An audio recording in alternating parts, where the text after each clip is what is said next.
So as you can see, she was doing a lot of moves that a lot of people might literally just be able to do without any form of training, any form of practice. People can do 90% of those moves. So it begs the question, how does she even get in? You are now listening to Pree Da Production with your host, Majaro. What is up, my travel people? Welcome back to the Pree Da Production YouTube channel. I'm your host, Majaro, aka Image, and you already know what I'm going to say. Make sure you like, comment, and subscribe. We're trying to grow the community, and by sharing this to your friends and family, that goes a long way in helping us do that. And leaving a super thanks is very much appreciated. Now, let's get into the video. The Olympic Games is finally over, and I can say for a fact this has been the most controversy heavy games I've seen in 20 years. It's crazy how much outrage the opening ceremony caused, how much outrage the whole Algerian boxing situation. Is she transgender? Is she not? Is she a he? Is he a her? It was all mad. J.K. Rowling going crazy. Elon Musk going hard in the paint saying, this is disgrace. How can a man, be competing in women's sports X, Y, Z, only for various bodies and associations to say, no, she's actually a female. And it's a whole thing. I'm not even going to get into that. But there was one event that got everyone talking, that got everyone asking and scratching their heads saying, is this for real or is this a joke?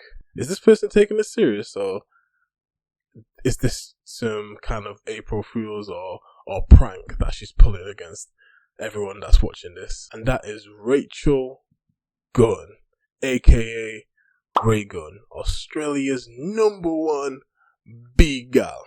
For those who don't know, breaking is in the Olympics this year, or was in the Olympics this year. The person that's been getting everyone talking about breakdancing isn't the person who won gold in the male or the female competitions, but it's the person who finished dead last in every single battle she was in. And that's Australia's RayGunn, aka RayGunn.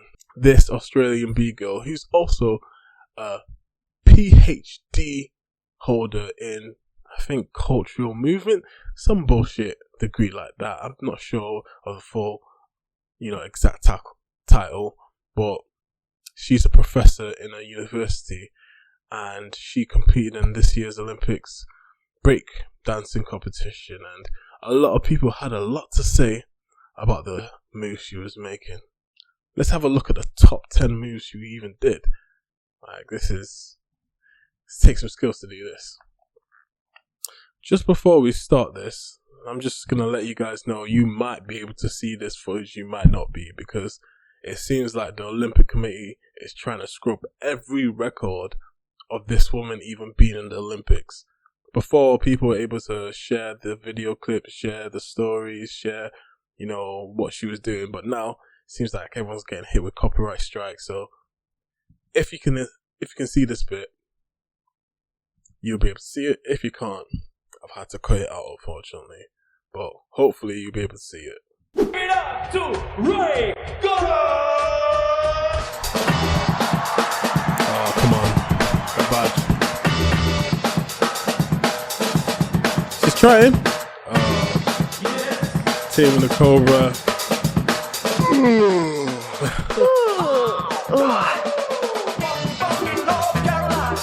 Here we go. The signature.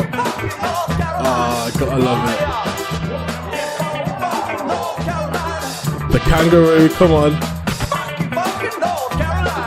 Do the room. Come on. Gotta love the kangaroo into the free swing.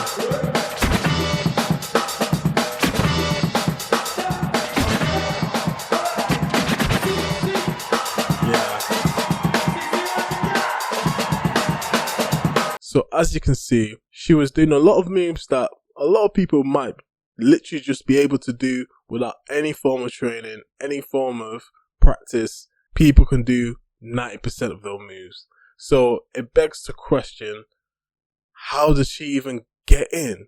A lot of rumors and conspiracy theories started to spread all over the internet saying, her and her husband were part of the created their own governing board over breakdancing in Australia and the Australasian area, and hosted the qualifiers and rigged the whole setup so that she faced weaker opponents or restricted funding for underprivileged breakdancers to be able to make it to the qualifiers and all those things, and were able to basically force her through the qualifiers to say, hey, this is our best Australian B girl, so, she's making it to the Olympics, take it or leave it type shit.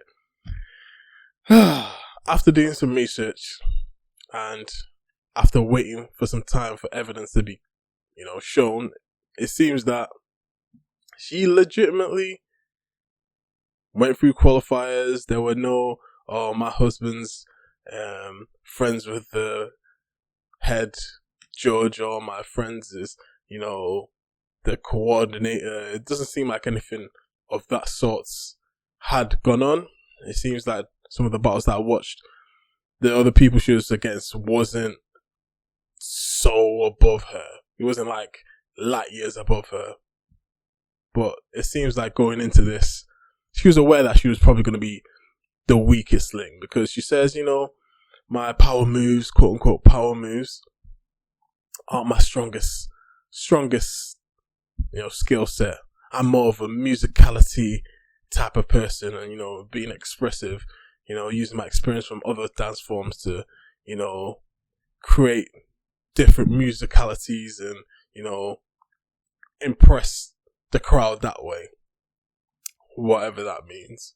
Everyone gets a whiff of this. News goes crazy for this. Everyone's asking questions like, how is she able to take, hard-working Olympians' chances away?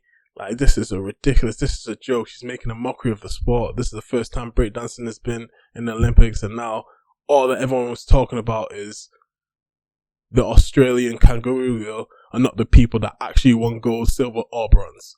I hear it, and a lot of people are not happy. We got RayGunn. It was an Olympic performance Bam. Bam, bam. that got the internet going faster than a 100-meter sprint, with no shortage of comments and memes, even real-life creations, mad. Where's that music coming from? and late-night impersonations. Wow, Ray! And while some found joy in it all, something else came just as quickly. I didn't realize that would also open the door to so much hate, which has frankly been pretty devastating. Well, I went out there and I had fun. I did take it very seriously. I worked my butt off preparing for the Olympics. An online petition gathered more than 50,000 signatures questioning her selection and calling for an investigation, forcing the Australian Olympic Committee to release a statement calling it vexatious, misleading, and bullying, adding it has stirred up public hatred without any factual basis.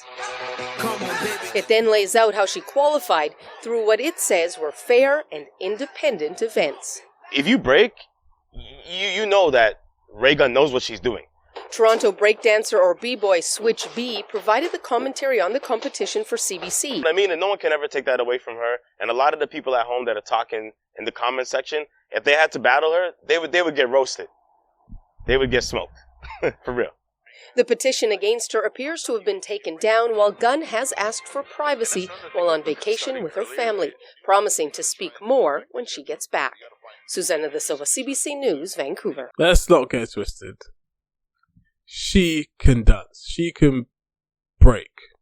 She might not be the best breaker. Like, you saw her trying to do some windmills, and like she said, her power moves, basically her floor work when she's not dancing and two-stepping and, hopping like a kangaroo. Basically, when she's asked to, do some head spins, some handstands in some awkward positions, that's not her strongest suit. And because of that, it makes her look like she's incompetent when her skill level isn't at the highest level. Like, I'll put some examples of some crazy stuff people are doing in breaking, and it's clear she's not on that level. Like, females are doing this. This isn't just, you know, males being able to, you know, do this. Females are doing just as athletic stuff. And it's sad because, obviously, like she said, she took it very seriously. From the research I've done, she did a whole thesis on, you know, the culture of breaking and how it's a male-dominated sport, you know, X, Y, and Z, and a very articulate and academia-based, you know, write-up of the culture of breaking in most countries, and particularly Australia, where she's from, where it's heavily male-dominated, and that's probably why she was able to get so far in the female category, because there's not a lot of female B-girls from Australia. It is what it is.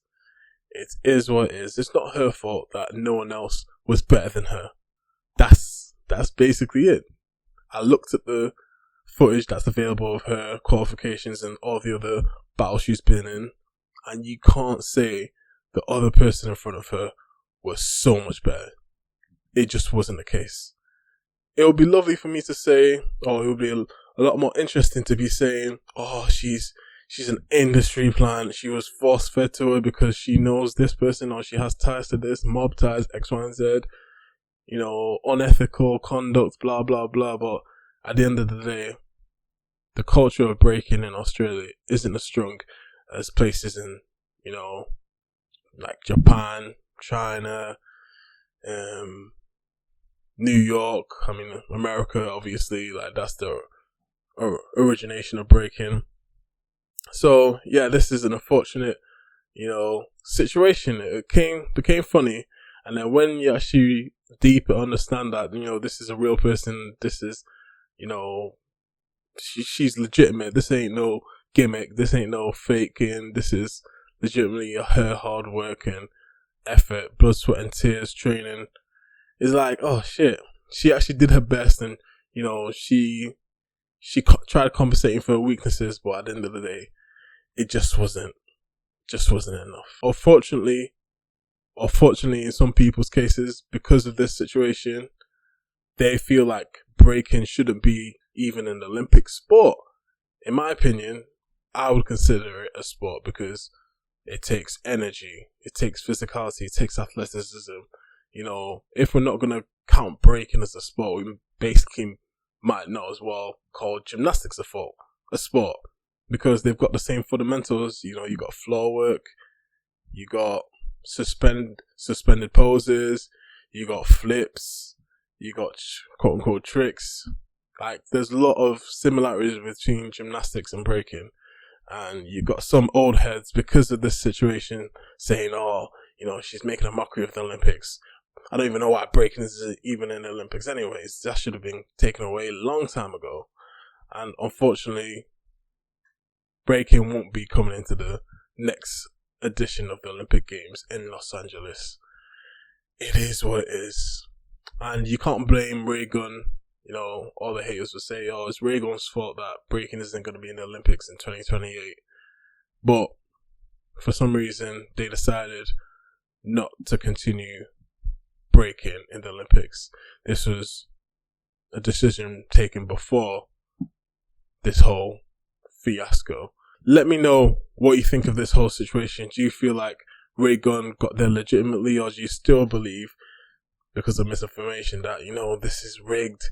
You know, she took she took hardworking people's opportunities away from her. She's making a mockery of the sport, of the culture. Let me know what you think in the comments below. And as always, make sure you like, comment, and subscribe. And I'll see you guys on the next one.